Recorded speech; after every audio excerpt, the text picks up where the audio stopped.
व्हेंट्रली कोण प्रेझेंट आहे sternum, laterally कोण प्रेझेंट आहे रिब्स, डॉर्सली कोण प्रेझेंट आहे वर्टिब्रल कॉलम. परत एकदा डॉर्सली कोण आहे वर्टिब्रल कॉलम, या लॅटरली कोण आल्या रिब्स, आणि आपण पाहिलं इथं ए हा कोण आहे डायबोन, त्याला काय म्हणतो आपण स्टर्नम.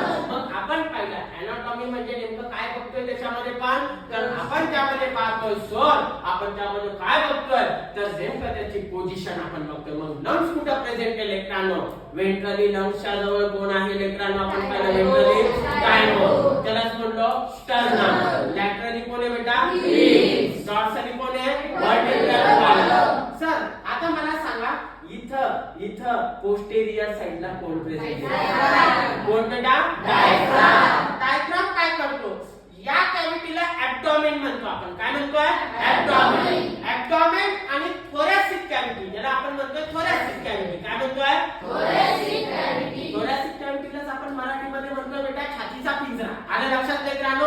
मग ही जी थोरॅसिक कॅव्हिटी आहे, या थोरॅसिक कॅव्हिटीला आणि ॲब्डोमेनला दोघांना सेपरेट करणारा जो आहे